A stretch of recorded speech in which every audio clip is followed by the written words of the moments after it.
My name is Adrienne, and I'm 62 years old. I've lived in Portland, Oregon for 37 years, in the same craftsman house in the Laurelhurst neighborhood that my late husband Daniel and I bought when we were newlyweds. The house has been the center of my life, the place where I raised my son Tristan, where I celebrated every holiday and milestone, where I thought I'd spend the rest of my days watching my grandchildren grow up. On New Year's Eve 5 years ago, my son told me to get out of that house, to pack my things and leave, to find somewhere else to live because I was no longer welcome.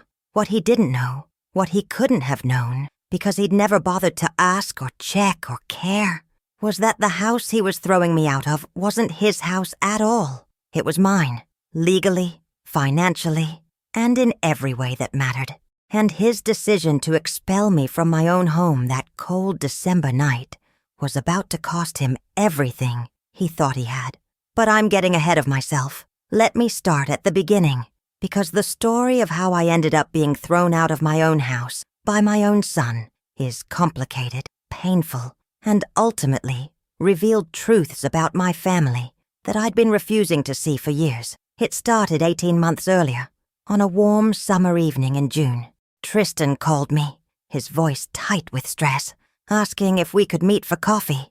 He was 34 years old then, married to Maddie for 6 years, father to Emma, who was 5, and Levi, who was 3. He worked as a sales manager for a tech company downtown, made decent money, lived in a nice apartment in the Pearl District. Or so I thought. We met at a coffee shop near his work, one of those trendy Portland places with exposed brick and overpriced lattes. Tristan looked exhausted, dark circles under his eyes, his shoulders slumped in a way that reminded me of when he was a teenager, dealing with stress he didn't know how to handle. "Mom, I need to ask you something," he said after we'd ordered, not quite meeting my eyes. "A favor. A big one." My mother's heart immediately went into overdrive. "What's wrong? Are you okay? Is Maddie okay? The kids?" "Everyone's fine, physically. But Mom, we're in trouble financially. Bad trouble." He proceeded to tell me a story of mounting debt, credit cards maxed out, medical bills from when Emma had broken her arm the previous year, and their insurance hadn't covered everything they'd expected. Maddie's student loans that were crushing them, the expensive lifestyle they'd been maintaining that had finally caught up with them. "We're going to lose the apartment," he said, his voice cracking. "We've been late on rent 3 times. The landlord gave us notice. We have 60 days to either catch up or move out. And Mom, we have nowhere to go. We've looked at cheaper places, but with our credit score now, no one will rent to us, and we can't afford a down payment to buy anything." My heart broke for him, for my grandchildren who might be uprooted, possibly even homeless. "How much do you need?" I asked, already mentally calculating what I had in savings. We need money, yes, but that's not what I'm asking." He took a deep breath. "Mom, your house is huge, 4 bedrooms, and you're there all alone since Dad died. I was wondering, hoping, if maybe we could move in with you, just temporarily, 6 months, maybe a year, until we get back on our feet financially. We'd help with expenses, obviously, and the kids would love spending more time with their grandma. I should have thought about it longer, should have asked more questions, should have set clear boundaries and expectations. But all I could think about was my grandbabies potentially being homeless, my son struggling, my family in crisis. "Of course," I said. "Of course you can move in. Family takes care of family." The relief on Tristan's face was so profound that I felt good about my decision. I was helping. I was being a good mother, a good grandmother. I had the space, after all. Daniel had been gone for 8 years, and the house did feel too big for just me most days. They moved in 2 weeks later, on a sunny Saturday in July. I'd prepared the 2 upstairs bedrooms for Emma and Levi, decorating them with cheerful colors and new bedding. Tristan and Maddie took the guest room on the main floor. I kept my bedroom, the master suite that Daniel and I had shared for 26 years before cancer took him. "This is just temporary," Tristan assured me as they carried in boxes. 6 months max. We'll save money, pay off the debt, and be out of your hair before you know it. Maddie smiled but said nothing, already directing Tristan where to put things, already rearranging furniture without asking. The first few weeks were actually pleasant. The kids filled the house with laughter and energy. Emma loved helping me in the garden, her little hands carefully planting flowers. Levi would sit on my lap while I read him stories. It felt good to have family around again, to not eat dinner alone, to hear children's voices echoing through rooms that had been too quiet for too long. But small things started to bother me. Small things that I told myself didn't matter, that I was being petty to even notice, except they weren't small. They were symptoms of a much larger problem that I was desperately trying not to see. Maddie rearranged my kitchen without asking, moving things to more logical places that meant I could never find anything. The spices that had been in alphabetical order in the cabinet next to the stove for decades were now scattered across 3 different shelves. My baking supplies, which I'd organized by frequency of use, were shoved into the back of the pantry behind bulk items Maddie had bought at Costco. The coffee mugs Daniel and I had collected from our travels, each one a memory, a moment frozen in ceramic, were replaced with a matching set Maddie had gotten at Target. When I gently mentioned that I liked my coffee mugs where they'd been for 20 years, that each one meant something to me, she laughed in that dismissive way that made me feel simultaneously foolish and invisible. "Oh, Adrienne, you just need to get used to it. This way makes so much more sense. Those old mugs were chipped and mismatched. Nobody wants to drink from those. I did you a favor." A favor? She'd thrown away memories and called it a favor.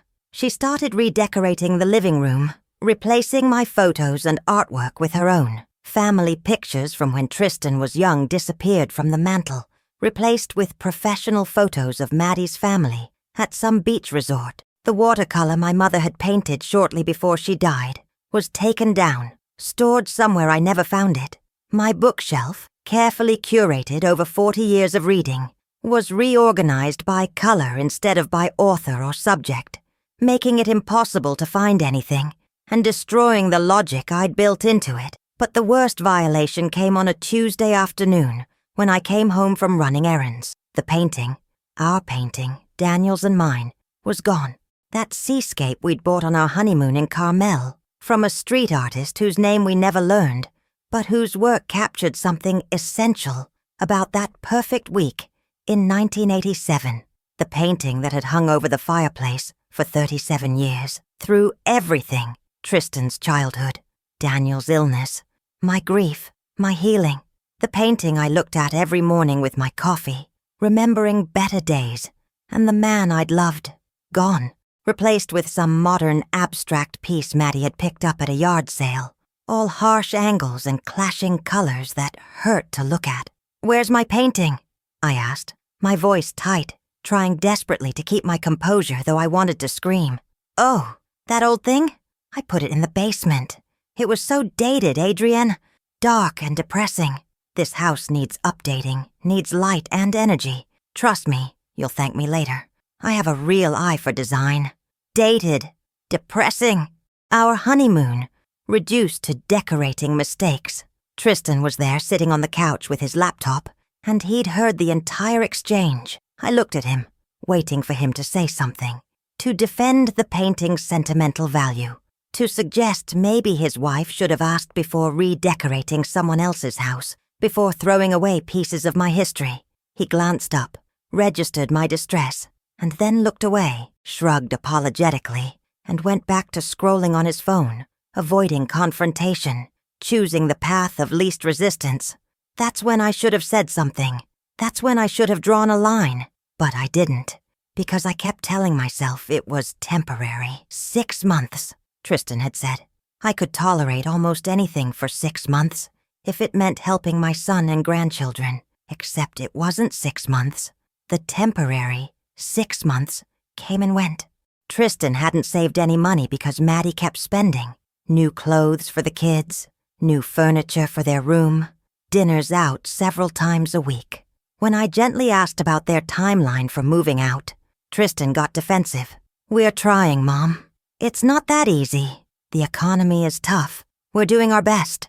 But were they? Because from where I stood, they were living rent-free in my house, And their spending habits hadn't changed at all. 9 months in, Maddie announced they were converting the garage into a home gym.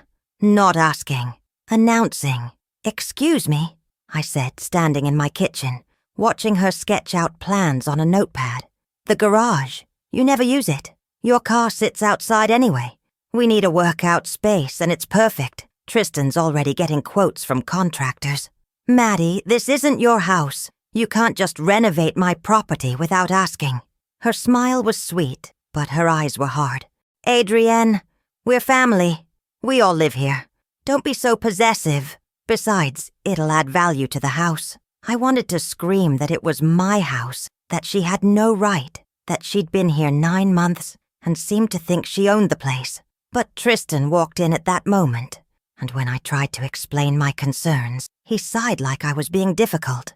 "Mom, she's right. You never use the garage, and if we're going to be here for a while, we need to make the space work for all of us." "How long is a while, Tristan? You said 6 months. It's been 9. I don't know, okay? As long as it takes. God, I thought you'd be happy to help your own son." The guilt trip worked. I backed down. The garage was converted. $3,000 of work that they promised to pay for, but never did. A year passed, then 15 months. They showed no signs of leaving. Maddie had taken over the entire house, redecorating every room to her taste, getting rid of my belongings without permission, treating me like a guest in my own home.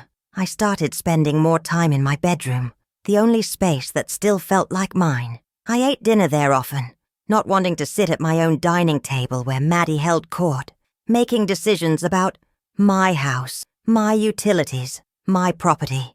The financial arrangement had shifted too. At first, they'd contributed a few $100s a month toward groceries and utilities, but that had stopped around month 8. Now I was paying for everything: mortgage, utilities, food, supplies, while they saved nothing and spent freely on things they wanted. I tried to talk to Tristan about it, but he always had excuses. The kids needed things for school. His car needed repairs.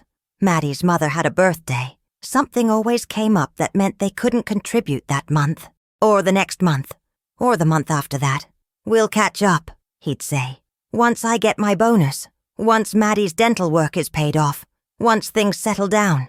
But things never settled down, and I was bleeding money supporting a family of 4 who'd turned my home into their personal property. I started to dread coming home from work. I was still working part-time as a medical transcriptionist, which I could do from home. But being home meant dealing with Maddie's passive-aggressive comments about everything from how I loaded the dishwasher to what I watched on TV. "Oh, you're watching that show? It's so old-fashioned," she'd say, then change the channel to something she wanted. My friends started commenting on how stressed I looked. My sister Claire, who lived in Seattle, called me one evening in October and asked point-blank, "How much longer are they staying?" "I don't know," I admitted. "They'd keep saying soon, but nothing changes. Adrienne, they've been there 15 months. They're not leaving. They're comfortable. Why would they leave when they're living rent-free in a beautiful house with free childcare from you and no responsibilities? What am I supposed to do? Kick out my own son? My grandchildren? You're supposed to set boundaries. You're supposed to remind them this is your house and you've been more than generous. They're taking advantage of you."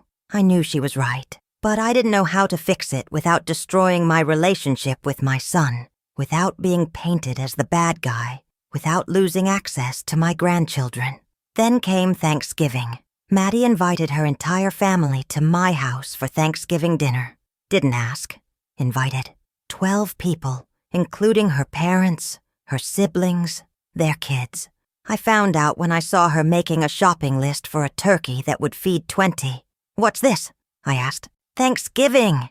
It's going to be wonderful. My family is so excited to finally spend a holiday here. Here, Maddie, this is my house. If I'm hosting Thanksgiving, I should probably be consulted." "Oh my God, Adrienne, don't be so territorial.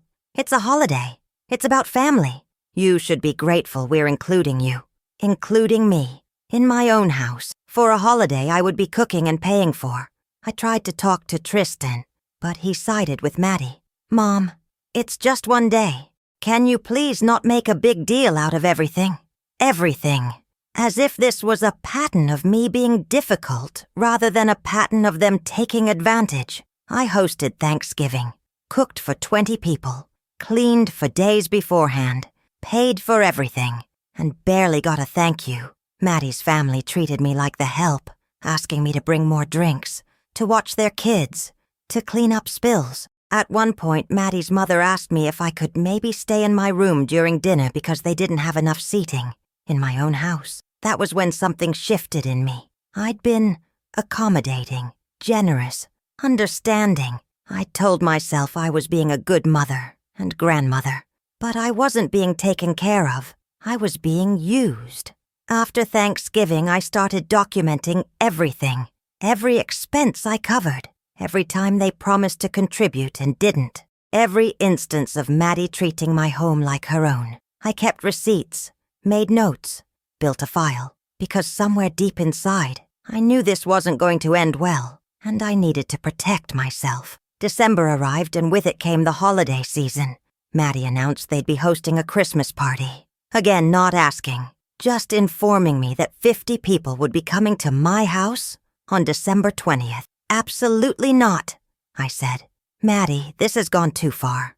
I've been patient. I've been generous, but I draw the line at you throwing parties in my house without even asking. Her face went cold.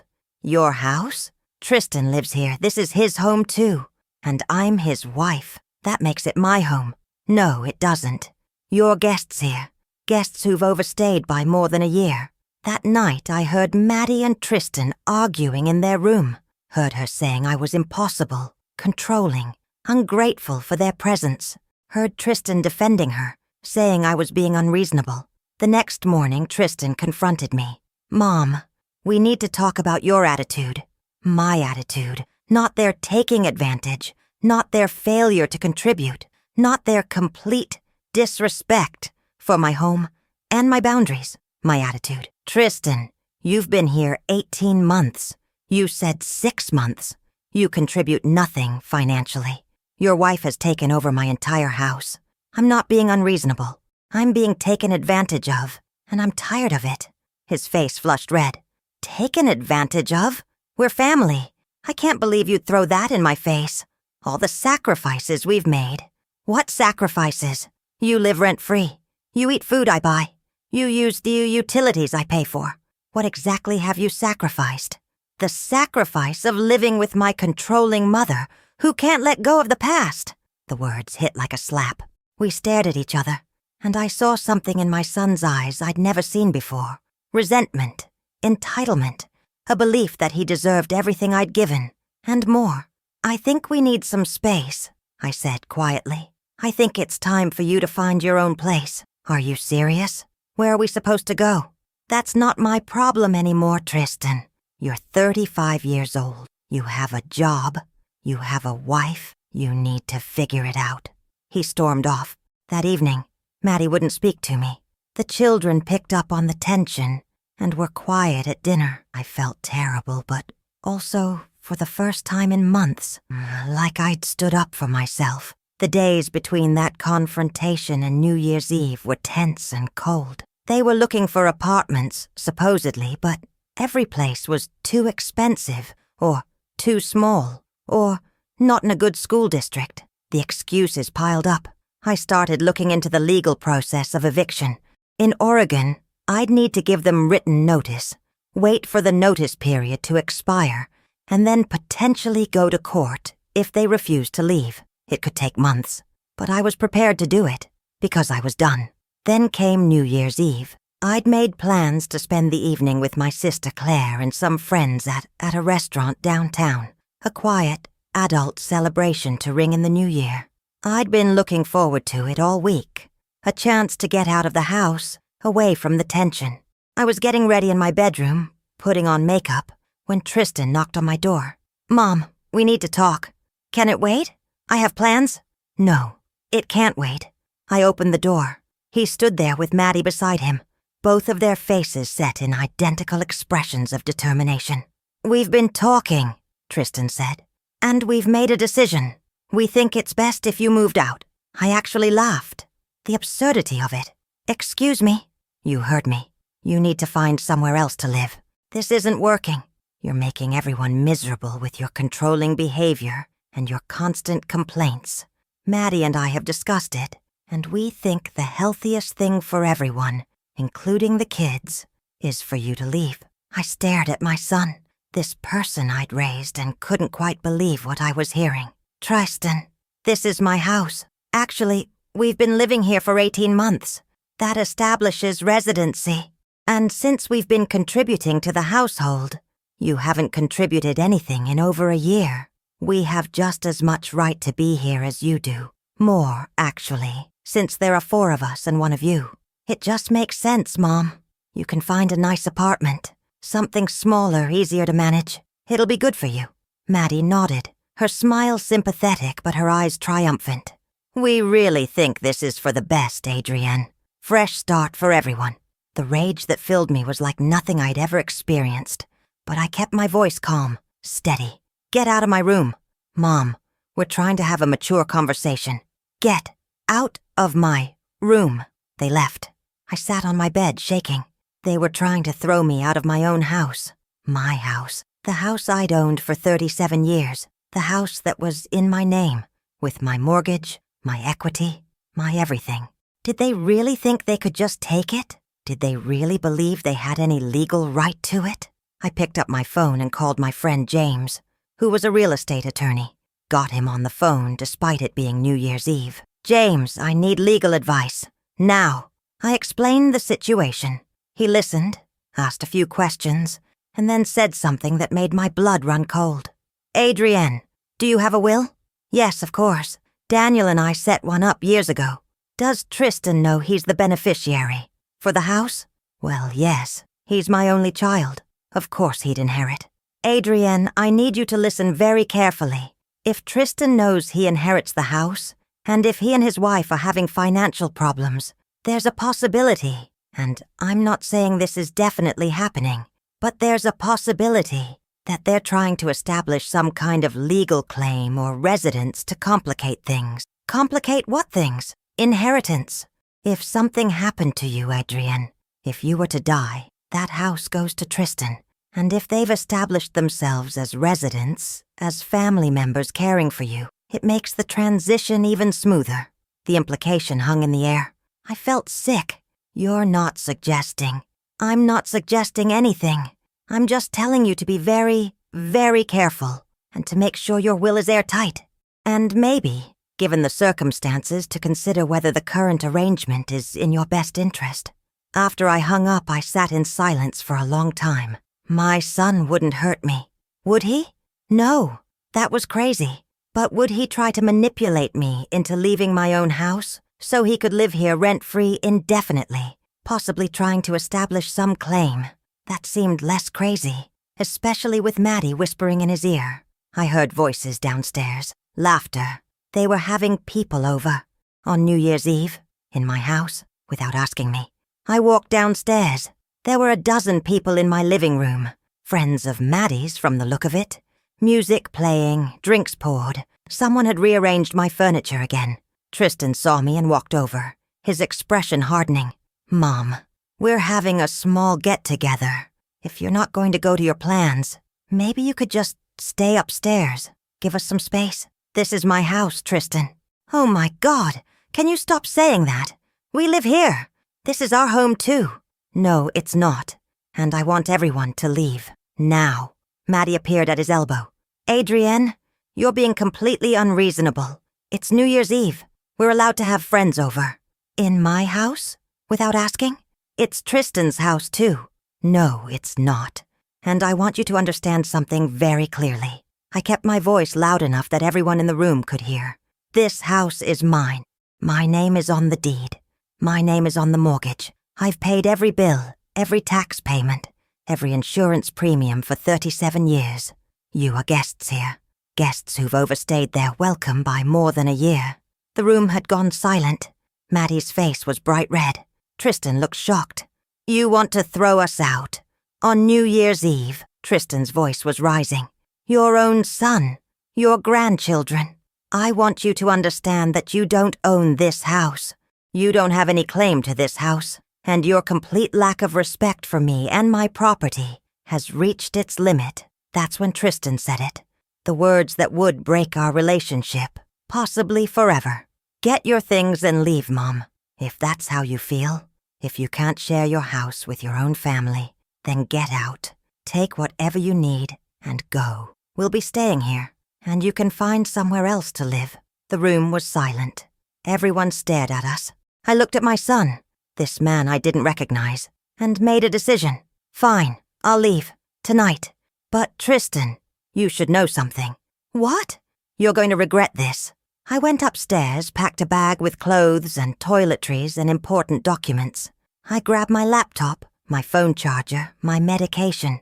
I took the jewelry Daniel had given me, the photos I couldn't bear to leave behind. Emma appeared in my doorway, her eyes wide and frightened. Grandma, where are you going? I knelt down and hugged her.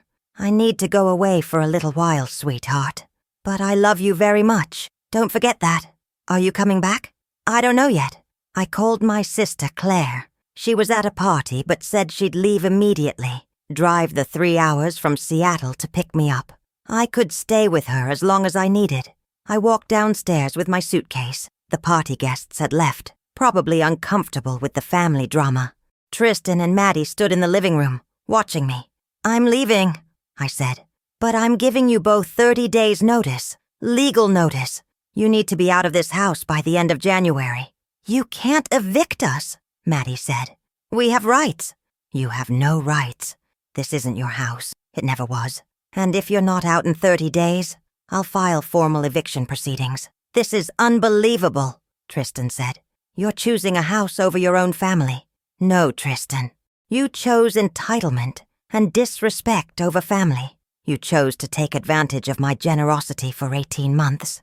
You chose to throw your own mother out of her own house on New Year's Eve. Those were your choices. Now you get to live with the consequences. I left, stood outside in the cold December air, waiting for Claire. Tried not to cry. Tried not to think about how I'd raised a son who could treat me this way. If you're watching this on Lindsay Stories, I want you to take a moment and think about boundaries. Think about generosity versus enabling. Think about what happens when you let people take advantage of your kindness for so long that they start to believe they're entitled to it. Drop a comment and tell me, have you ever had family take advantage of you? How did you handle it? Because what happened next, you're not going to believe. Make sure you're subscribed to Lindsay Stories because this story is just getting started. Claire picked me up at midnight, just as fireworks started going off across Portland to celebrate the new year. We drove back to Seattle in silence, me trying to process what had just happened. Claire occasionally reaching over to squeeze my hand. You did the right thing, she finally said. I know it doesn't feel like it right now, but you did. I stayed with Claire for 3 days, hiding out, not answering calls from Tristan. There were several voicemails that ranged from angry to apologetic to manipulative. Mom, I can't believe you're doing this to us. Mom, please call me back. Let's talk about this like adults. Mom, Maddie's really upset. The kids are confused. You need to come home and fix this. Come home to my own house that I'd been thrown out of and fix things, fix the situation they'd created. I didn't call back. On day 4, I called James, the real estate attorney. I need your help. I need to know exactly what my rights are, what their rights are, and how to get them out of my house, legally. We met at his office. I explained everything. The 18 months of them living there, the increasing disrespect, the final confrontation on New Year's Eve. Did you give them written notice? James asked. I told them they had 30 days. But did you give them written notice? Oregon law requires written notice for termination of a rental agreement. And technically, even though they weren't paying rent, they'd established a rental arrangement by living there. So they can stay? Not indefinitely. But you need to follow the proper legal process, which means written notice, and then if they don't leave, filing for eviction through the courts. He helped me draft a formal notice. It stated clearly that they needed to vacate the property by January 31st, that they were no longer welcome to reside there. that failure to comply would result in legal action. I had it delivered by certified mail. They signed for it on January 6th. The response came 2 days later in the form of a text from Tristan. "We're not leaving. This is our home. If you want us out, you'll have to take us to court. And good luck with that. Well, the eviction process takes months. We'll be here a long time, Mom." He was right about one thing. Eviction could take months. Oregon had tenant-friendly laws designed to protect people from being thrown out of their homes, which was good in general, but frustrating when the tenants were family members who'd taken advantage of you. But Tristan had forgotten something. Several things, actually. First, he'd forgotten that while I was patient and generous, I was also stubborn and meticulous. I had documentation of everything. Every expense I'd covered, every promise they'd broken, every instance of them treating my property as their own. Second, he'd forgotten that I knew everyone in that neighborhood.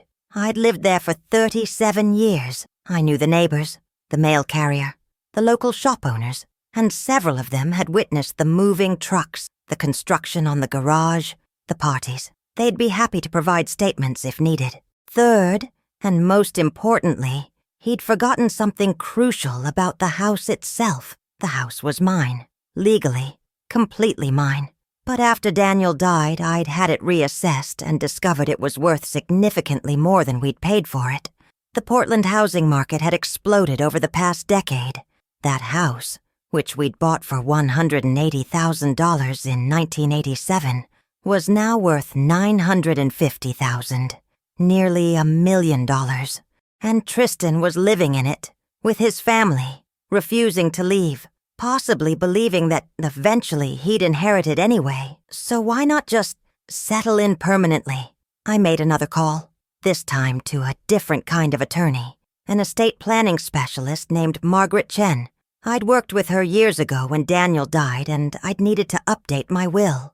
"Margaret, I need to change my will. Immediately." We met. I explained the situation. She listened carefully, took notes, and then asked the question I'd been dreading. "Adrienne, are you sure about this? Disinheriting your only child is a significant decision. It's not something to do in anger." "I'm not doing it in anger. I'm doing it because my son has shown me exactly who he is. Someone who takes advantage. Someone who feels entitled to my property. Someone who would throw his own mother out of her house. That's not someone I want to reward with $1 million inheritance." "What about your grandchildren?" That was the hard part. I loved Emma and Levi desperately. They were innocent in all this, but leaving money to them meant leaving it to Tristan and Maddie to control until they were adults. "Set up a trust," I decided. "The house gets sold when I die. Half the proceeds go to a trust for Emma and Levi's education and future needs, managed by you or another trustee. The other half goes to charities I specify. Tristan gets nothing." Margaret drafted the new will. I signed it, had it witnessed and notarized. It was done. That should have made me feel better. It didn't, because what I really wanted wasn't to disinherit my son.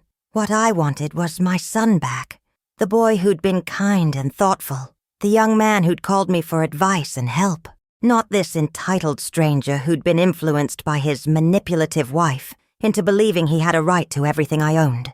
The eviction process began. I filed the paperwork with the court. A hearing was scheduled for early February. In the meantime, Tristan and Maddie stayed in my house, living their lives, probably assuming they'd win in court or that I'd back down. They didn't know about the will change. I hadn't told them. Let them think they'd inherit. Let them believe their strategy was working. The court date arrived. I showed up with James, armed with documentation, mortgage statements showing my sole ownership, receipts showing I'd paid all expenses, testimony from neighbors, text messages showing their lack of contribution and increasing entitlement. Tristan and Maddie showed up with a lawyer they'd somehow scraped together money for. Their argument was exactly what I'd expected. They'd lived there for 18 months. They'd contributed to the household. They had children who'd be disrupted by moving, and I was being unreasonable. The judge was a woman in her 60s, stern-faced and no nonsense. She listened to both sides, reviewed the documentation, and asked pointed questions. Mr. Patterson, did you pay rent? Well, no, but did you contribute to mortgage payments, property taxes, or insurance? Not exactly, but we helped with other expenses. Do you have documentation of these contributions? Not written documentation, but... Ms. Patterson, you own this house free and clear? Yes, Your Honor. I've owned it for 37 years. It's in my name alone. And you asked them to leave? Multiple times, both verbally and in writing.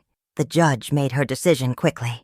Mr. Patterson, Mrs. Patterson, you need to vacate the property within 10 days. This is Miss Adrienne Patterson's home. She has the legal right to determine who lives there. Your relationship as her son doesn't override property rights. Tristan's face went pale. Maddie looked like she might be sick. But, Your Honor, we have nowhere to go, Maddie started. That's not the court's concern. You've had months of notice. You need to make arrangements. 10 days. They had 10 days to get out of my house. I should have felt victorious. Instead, I just felt sad. They moved out on day 9, a cold February morning. I wasn't there. I couldn't be. Claire drove me by the house after they'd left, and we went inside together. The damage was worse than I'd expected. They'd taken things that weren't theirs.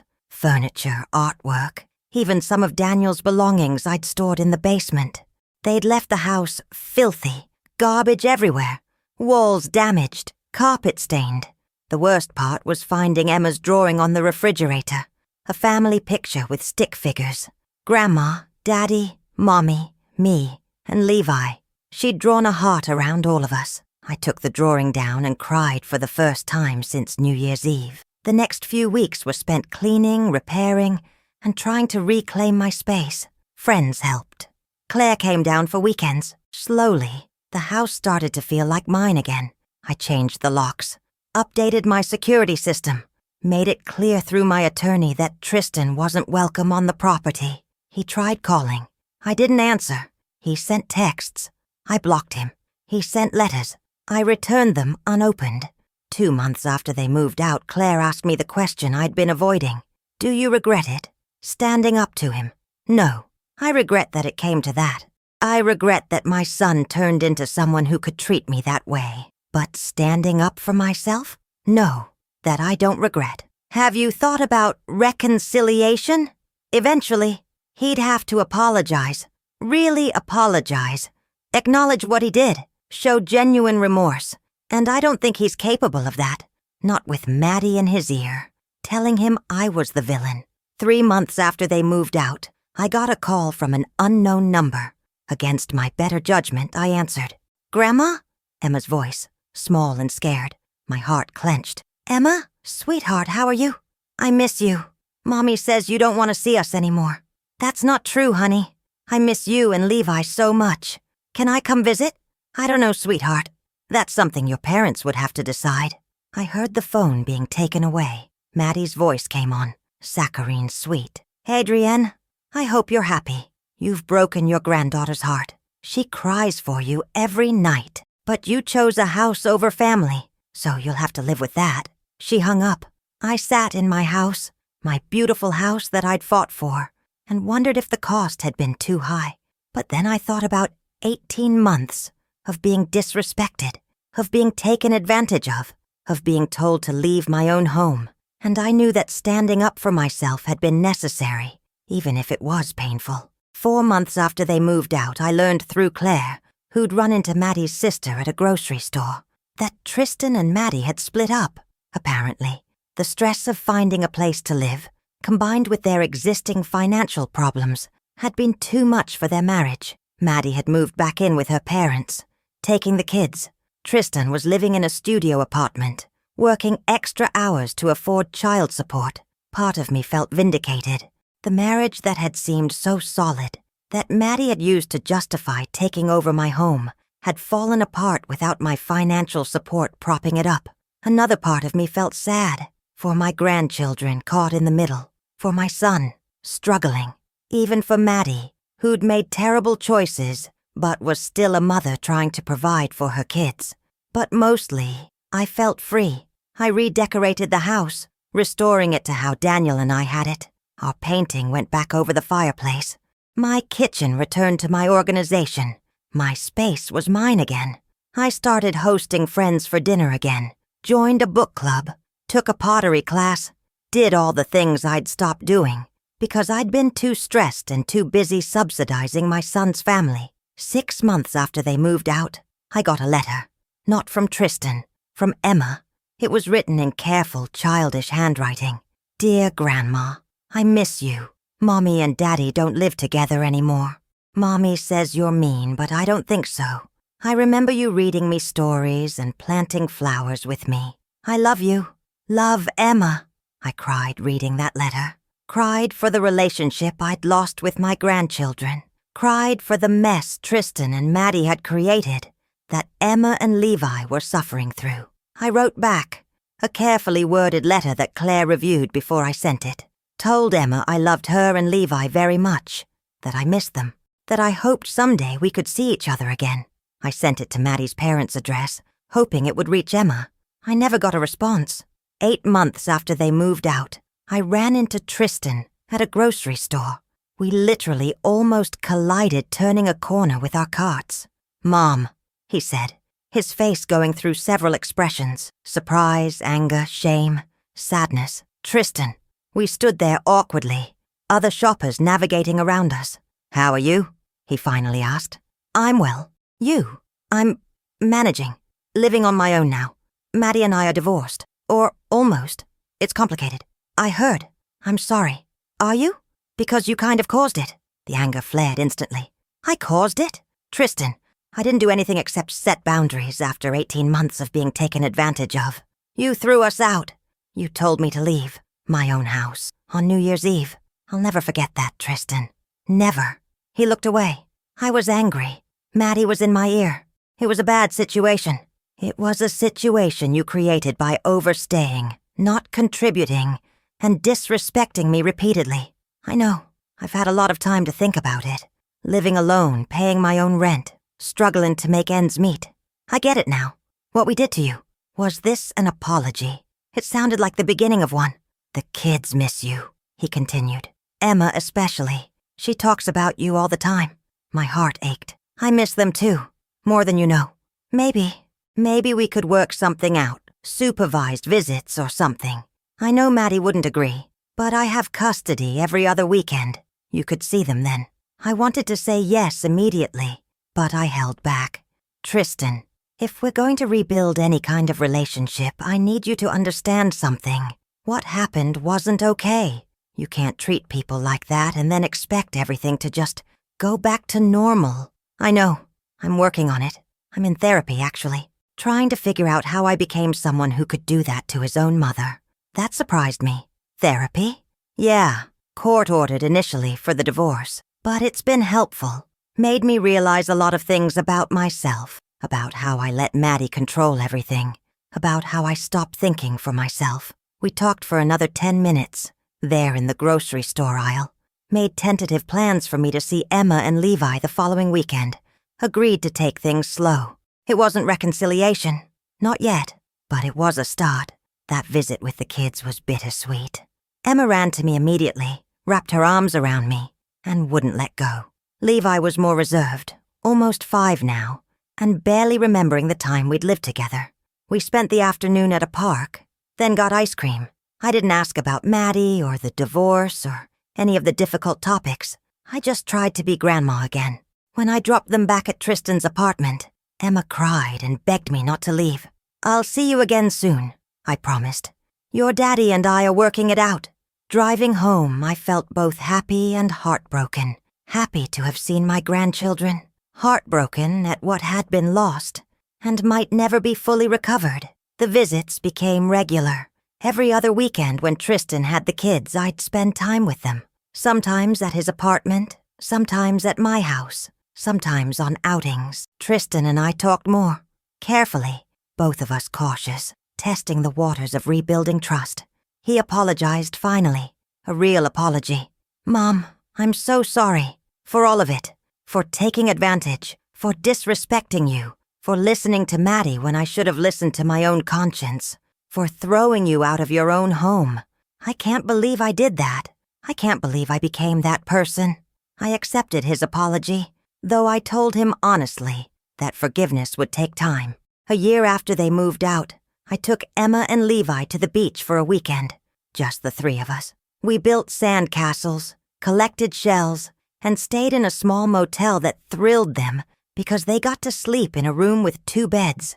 On the last night, Emma asked, "Grandma, why don't you live with us anymore? How do you explain adult dysfunction to a child? Sometimes grown-ups make mistakes and need time apart to fix things. Did Daddy make mistakes? Yes, and I made mistakes too, but we're working on it. I'm glad, because I love you and I love Daddy, and I want us all to be together. Together, not in the same house, not like before, but connected, family, despite everything."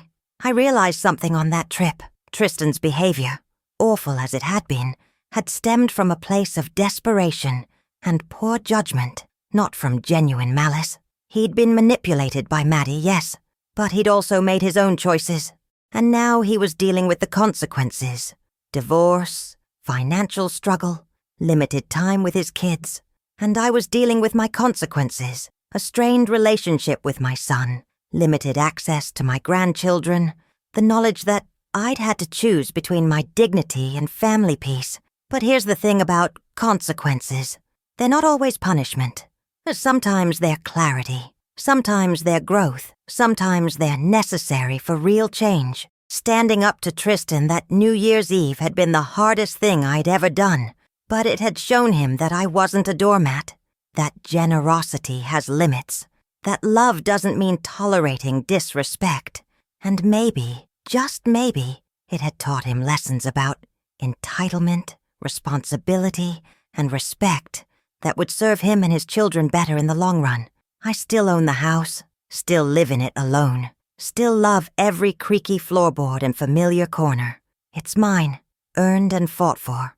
Tristan knows now that he won't inherit it, at least not the way he'd assumed. I told him about the will change 6 months ago, felt he deserved to know. "I understand," he said, though I could see the hurt. "I don't like it, but I understand. I had no right to that house. I still don't. The kids will be taken care of," I assured him. "There's a trust, but yes, the structure is different now. Because I screwed up. Because I needed to protect myself. Emma is 7 now. Levi is 5. They spend time with me regularly. We're building new memories, different from before but still precious. Tristan and I are cordial. We'll probably never be as close as we were before all this happened. Some things, once broken, don't mend quite the same way, but we're trying. Maddie, I hear through the grapevine, has remarried. Someone with money.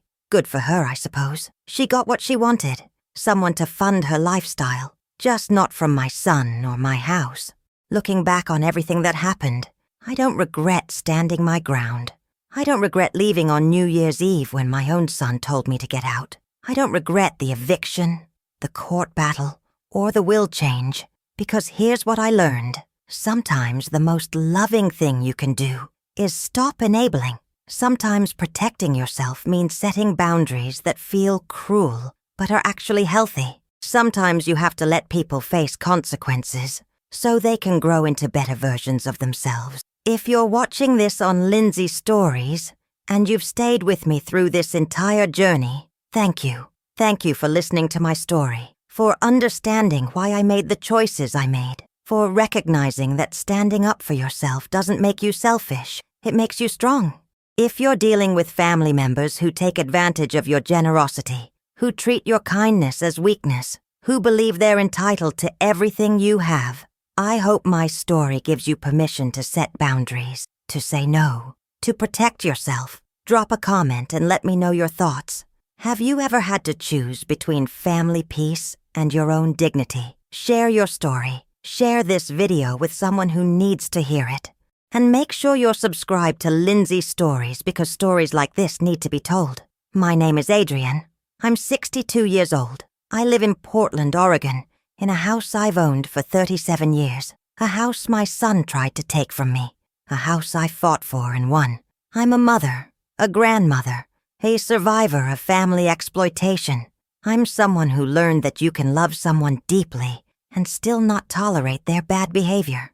that setting boundaries is an act of love, both for them and for yourself. My son told me to get my things and leave on New Year's Eve. He thought he was taking control. He thought he was claiming what he believed was rightfully his. What he didn't know was that the house was mine, the power was mine, and the lesson he was about to learn would change both our lives forever. I'd do it all again. Every difficult conversation, every court appearance, every moment of standing firm when everything in me wanted to give in, because my dignity is worth fighting for, my home is worth protecting, and my self-respect is not negotiable. That's everything. The financial arrangement had shifted too, and I watched it happen in slow motion, each month bringing new excuses, new justifications for why they couldn't contribute. At first, in those early months, they'd contributed a few $100s toward groceries and utilities, $300 here, $200 there, enough to make me feel like we were sharing the burden, like this was a partnership rather than me subsidizing their entire lives. But that stopped around month 8. The contributions became sporadic, then rare, then non-existent, and the excuses multiplied like weeds in an untended garden. The kids needed new shoes for school. Emma had outgrown everything in her closet.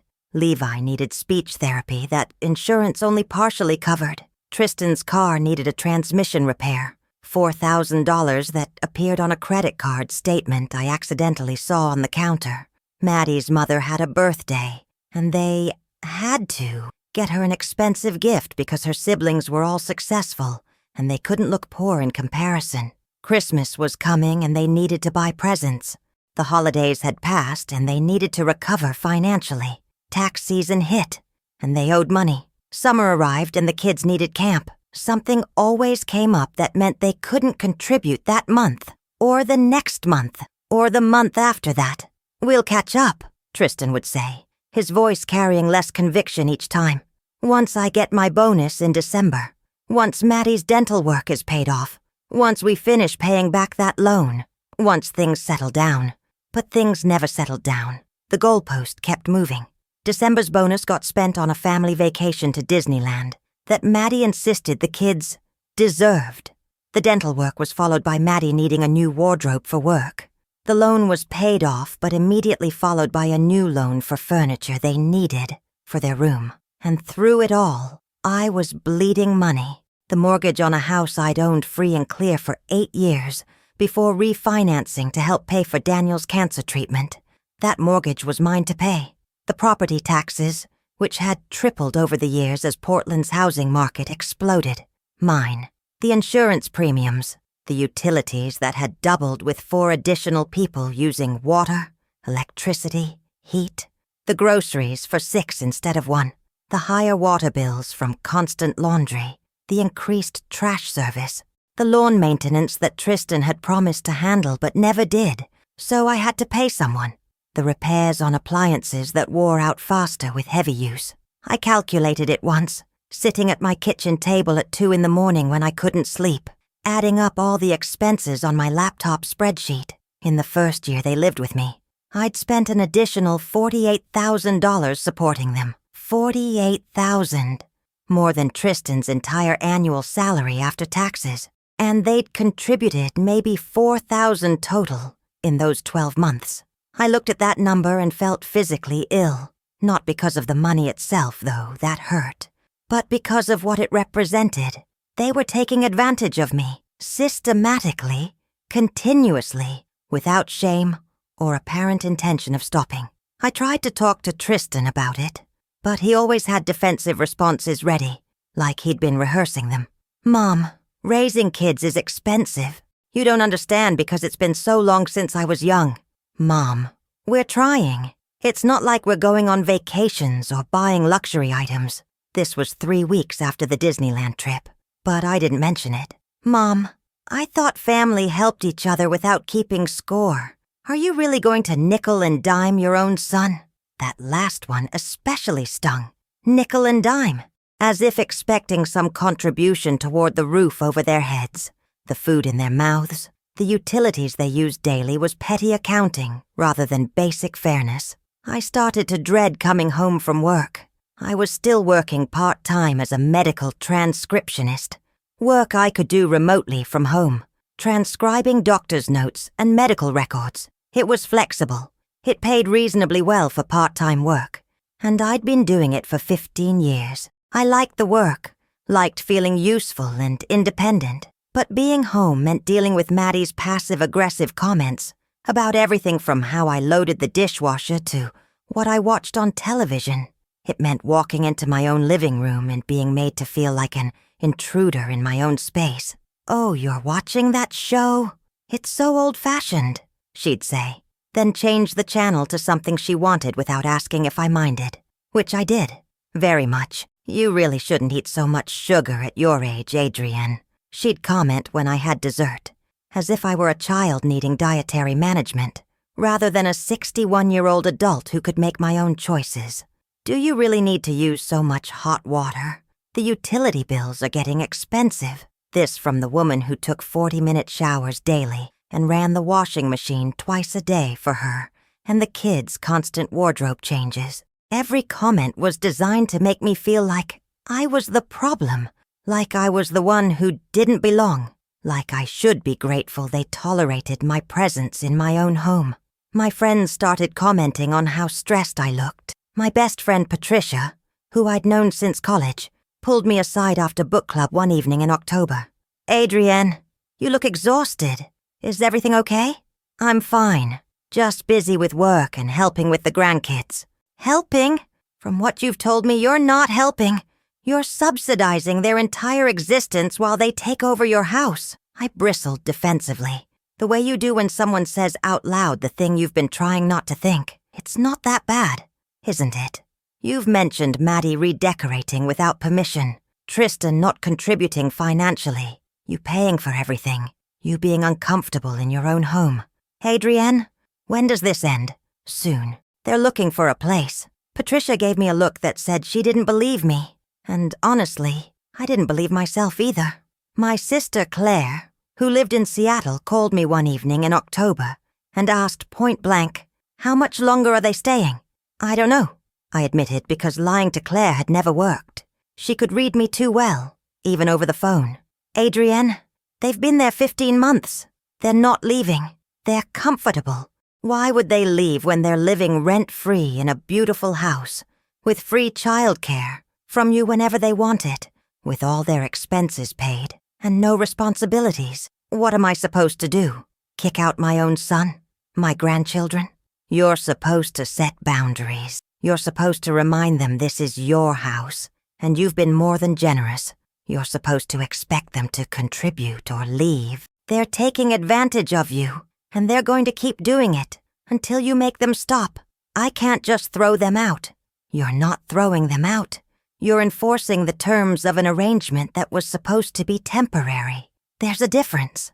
I knew she was right. Logically, intellectually, I knew everything she was saying was true. But emotionally, I couldn't reconcile kicking out my son with being a good mother. Couldn't reconcile demanding they leave with maintaining access to my grandchildren. Couldn't see a path forward that didn't end with me being painted as the villain. So I did nothing, and things got worse. Then came Thanksgiving, and everything escalated from uncomfortable to intolerable. I'd been planning a quiet Thanksgiving, just the 5 of us maybe, or possibly inviting Claire down from Seattle. A nice meal, some football on TV, pie for dessert. Simple and comfortable. That's not what happened. I discovered Maddie's plans when I came home from work on a Tuesday evening, 2 weeks before Thanksgiving, and found her making a shopping list at my kitchen table. Not unusual. She was always making shopping lists. But this one was extensive, very extensive. "What's this?" I asked, glancing at the paper. "Thanksgiving shopping. I'm so excited. It's going to be wonderful. I've invited my whole family, plus a few friends. We're expecting about 18 people, maybe 20, depending on who can make it." I stared at her. "I'm sorry, what?"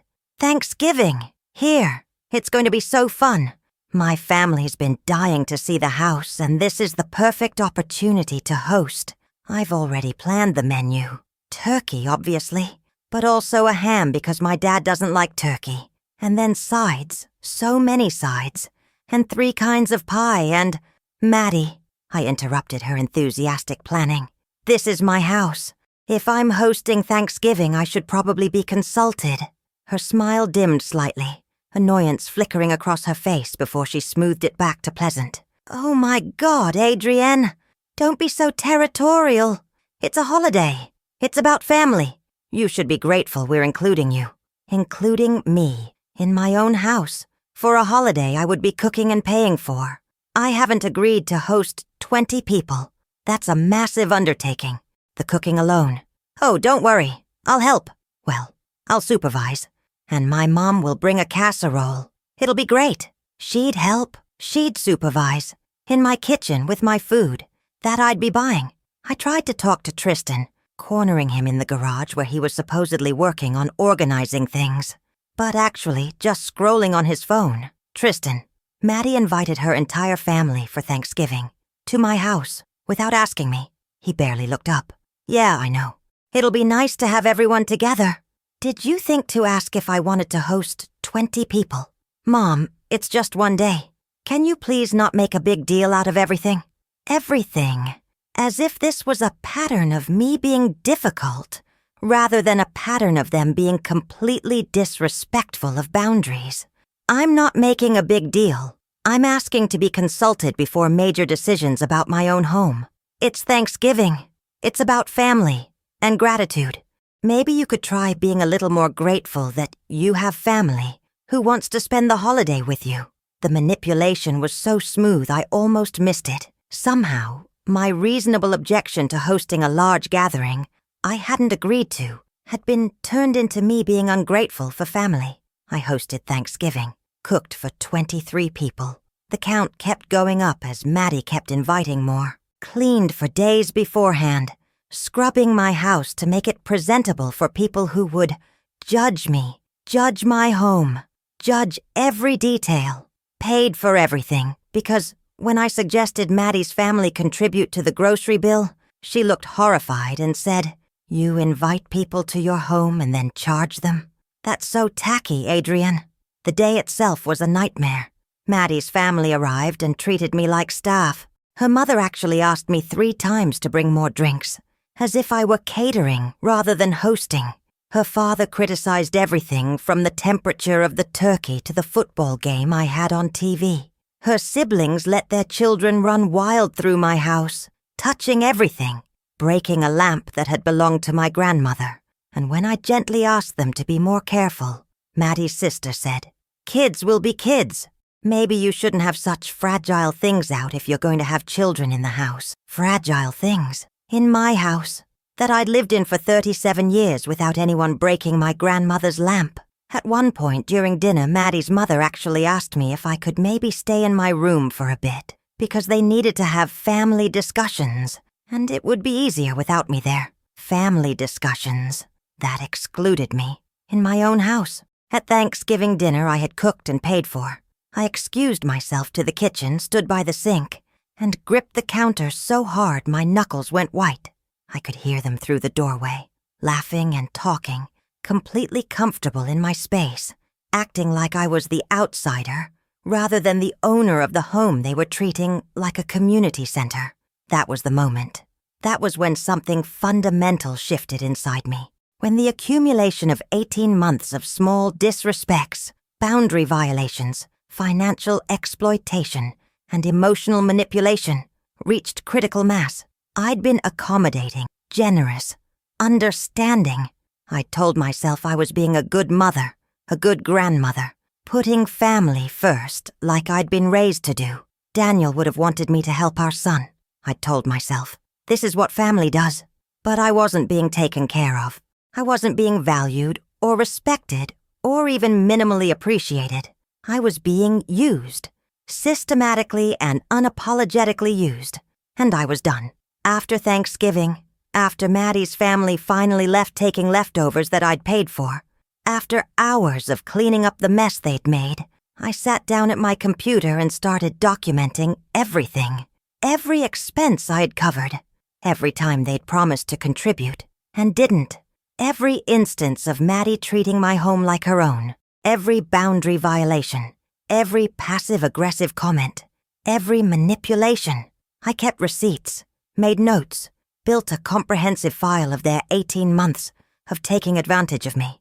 I did this quietly, carefully, not telling anyone except Claire what I was doing, because somewhere deep inside, I knew this wasn't going to end well. I knew that asking them nicely to leave hadn't worked, and asking them firmly wouldn't work either.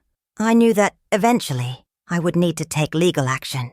And when that time came, I wanted to be prepared. December arrived with its promise of holidays and joy, but I felt only dread, because I knew, with absolute certainty, that whatever was going to break between Tristan and me, it was going to happen soon. The tension was unsustainable. My patience was gone. My ability to pretend everything was fine had evaporated somewhere between the garage renovation I'd paid for and the Thanksgiving dinner where I'd been treated like hired help. Something had to give, and it did, on December 20th, when Maddie announced they'd be hosting a Christmas party. The rebuilding process was slow and painful, but it was also necessary. Every day I worked on reclaiming my space, my peace, my sense of self that had been eroded over 18 months of being treated like I didn't matter in my own home. I hired professionals to repair the damage Tristan and Maddie had left behind. The carpet that had been stained beyond repair needed replacing. $3,000. The walls that had been gouged and marked needed repainting. Another $2,000. The kitchen cabinets they'd damaged trying to install new hardware without asking needed refinishing. The garden they'd neglected was overgrown and needed extensive work to restore. Every repair felt like reclaiming a piece of myself, piece by piece reconstructing not just my house, but my dignity. Friends rallied around me in ways I hadn't expected. Patricia organized a house restoration party where a dozen women I knew from book club and volunteer work came over with cleaning supplies, paintbrushes, and determination. We spent an entire weekend scrubbing, painting, rearranging, and restoring my home to what it had been before Tristan and Maddie had tried to make it theirs. "You did the right thing," Patricia said, as we painted my bedroom a soft blue I'd always wanted, but Maddie had vetoed as too old-fashioned. Standing up for yourself is never wrong, even when it costs you relationships. It cost me my son. No, he cost himself his relationship with you. There's a difference. I found Daniel's picture in a box in the basement, the one that had been on my nightstand for 26 years before Maddie had packed it away, saying it was morbid to keep pictures of dead people in your bedroom.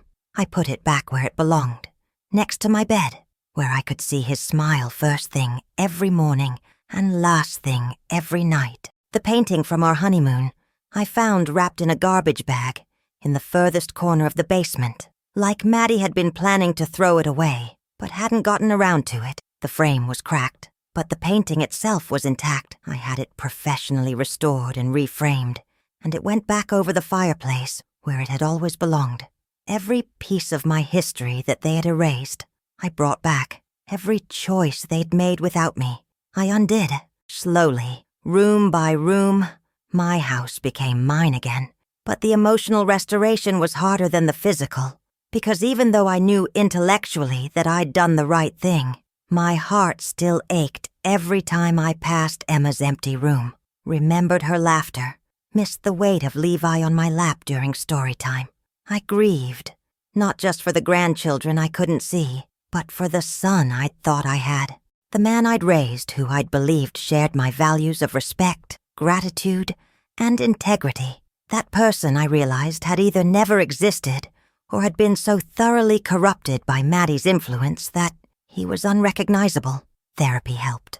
I started seeing a counselor named Dr. Sarah Chen, recommended by Patricia, who specialized in family conflict and boundary issues. Once a week, I sat in her comfortable office and unpacked 18 months of being gaslit, manipulated, and taken advantage of. "You weren't overreacting," Dr. Chen told me in one of our early sessions. "What happened to you is a textbook case of family exploitation. Your son and his wife systematically violated your boundaries, took advantage of your generosity, and when you finally stood up for yourself, they tried to make you the villain. That's manipulation. That's abuse. Abuse. I'd never thought of it that way. Tristan was my son. How could my own child abuse me? But Dr. Chen walked me through the patterns. The way they'd started with small requests and escalated.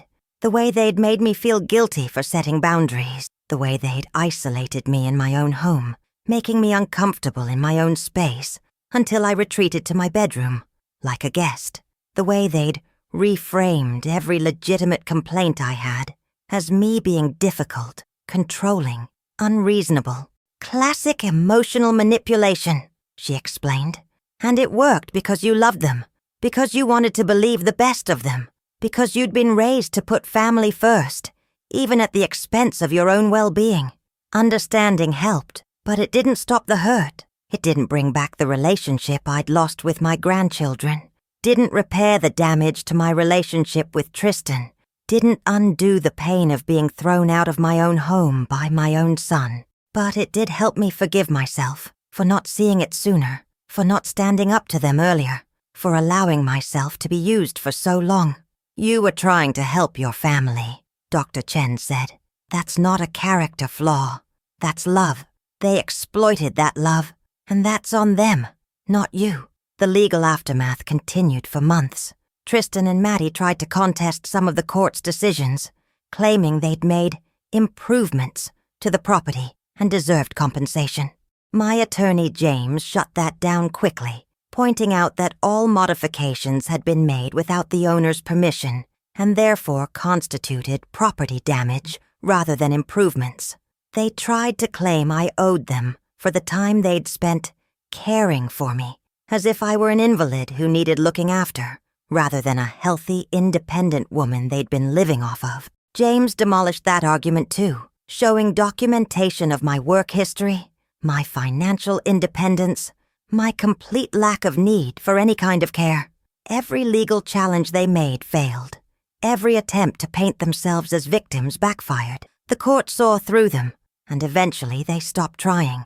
The divorce between Tristan and Maddie happened fast, once they no longer had my house and my money as a safety net. Without the financial cushion I'd provided, their existing problems, the overspending, the debt, the fundamental incompatibility, became impossible to ignore. Maddie filed first, claiming Tristan had promised her a certain lifestyle that he could no longer deliver. In the filing, which I saw because Oregon divorce records are public, she actually listed loss of mother-in-law's home as one of the marital problems that had led to the dissolution of their marriage. The audacity was stunning. She'd helped drive me out of my own house, and now she was blaming the marriage failure on losing access to my property. But the divorce revealed something else, something I learned from Claire, who heard it from a mutual acquaintance. Maddie had been the driving force behind all of it. The moving in with me, the refusal to leave, the redecorating, the parties, the attempts to claim ownership. All Maddie, with Tristan as her enabler and accomplice. Tristan told someone at the gym that Maddie had convinced him they'd eventually inherit the house anyway, so why waste money on rent elsewhere? Claire reported. She'd been planning to settle in permanently from the beginning. The whole temporary 6 months thing was always a lie, knowing that should have made me angrier. But instead, it just made me sad. Sad that my son had been so easily manipulated. Sad that he'd gone along with a plan to exploit his own mother. Sad that he'd believed he was entitled to my property, my money, my entire life. The encounter at the grocery store, that awkward collision of our carts, marked the beginning of a very slow, very painful attempt at reconciliation. Tristan was different after the divorce. Quieter, humbler, genuinely struggling in ways that seemed to have finally taught him lessons about gratitude and responsibility. Our conversations were careful at first, both of us testing boundaries, learning how to interact without the toxicity that had poisoned our relationship. He apologized more than once, each apology getting deeper, more specific, showing genuine understanding of what he'd done wrong. "I let Maddie convince me that you were being unreasonable," he told me during one of our coffee meetups, about 4 months after the grocery store encounter. "She kept saying you were too attached to material things, that families should share everything, that you were being selfish for not wanting to help us, and I believed her because it was easier than admitting we were taking advantage of you. Why was it easier? He stared into his coffee cup. Because if I admitted we were exploiting you, I'd have to admit I'd become someone I didn't want to be. Someone who'd throw his own mother out of her house. Someone who'd let his wife disrespect the woman who raised him. Someone who chose comfortable lies over difficult truths. The self-awareness was new, and it gave me hope. Not for immediate restoration of what we'd lost. That was impossible. But for maybe, eventually, building something different. Something based on honesty and respect rather than obligation and exploitation.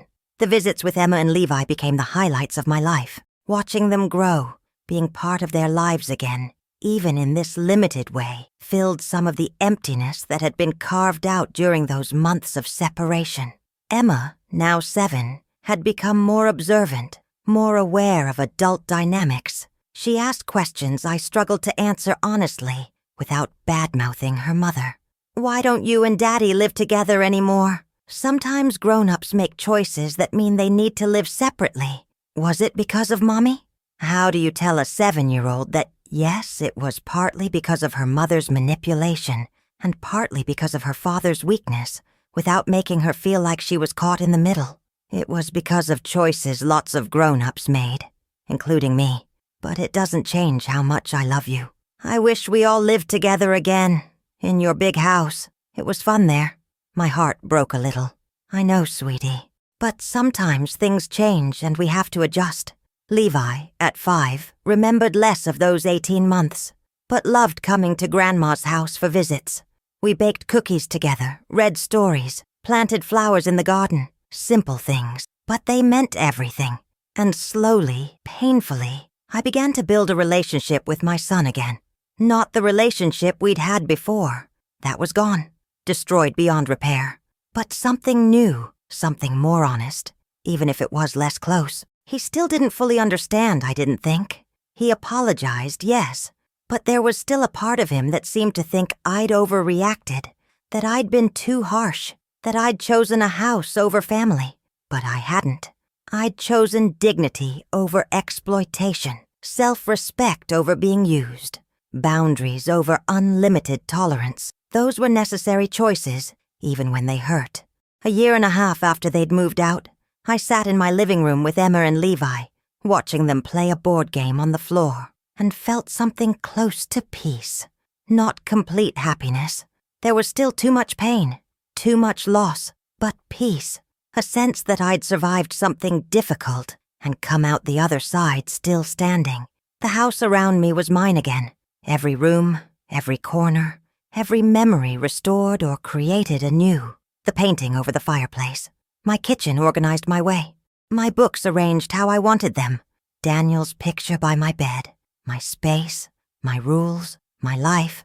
Tristan called that evening after he'd picked up the kids. Mom, I want you to know something. I've been thinking about this a lot, and I finally get it. What you did. Why you did it. You weren't choosing the house over us.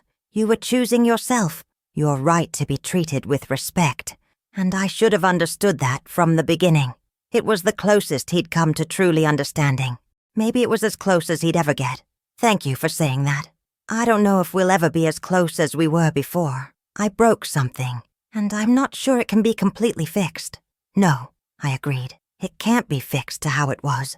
But maybe we can build something new. Something different but still valuable. I'd like that.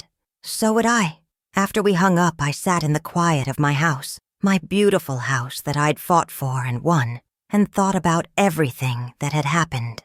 The exploitation, the eviction, the court battles, the estrangement, and now, finally, the slow rebuilding. If I could go back and change things, would I? Would I refuse to let them move in that first day in July? Would I set stricter boundaries from the beginning? Would I stand up for myself sooner? Maybe. Probably. Almost certainly. But I couldn't change the past. I could only live with the choices I'd made and the consequences that followed. And standing up for myself, reclaiming my home, refusing to tolerate disrespect. Those choices I didn't regret, not even for a moment. Because here's what I learned through all of this. Love doesn't require martyrdom. Generosity doesn't mean unlimited tolerance. Being a good mother doesn't mean accepting abuse from your children. You can love someone and still set boundaries. You can want to help and still say no. You can be family and still demand respect. And sometimes, the most loving thing you can do is stand firm when everyone else thinks you should bend. Sometimes protecting yourself is the only way to survive with your dignity intact. Sometimes losing relationships is the price of finding yourself again. My son told me to get my things and leave on New Year's Eve, believing he could take my house, my security, my entire life. What he didn't know was that the house was mine, the power was mine, and the consequences of his actions would reshape both our lives forever. I'd do it all again. Every difficult moment, every painful conversation, every time I stood alone when it would have been easier to give in. Because I matter. My home matters. My dignity is not negotiable. And if you're watching this and dealing with family who treat you like I was treated, I want you to know you matter too. Your boundaries matter. Your self-respect is worth fighting for. Don't let anyone make you feel guilty for protecting yourself. Not even family. Especially not family. That's everything.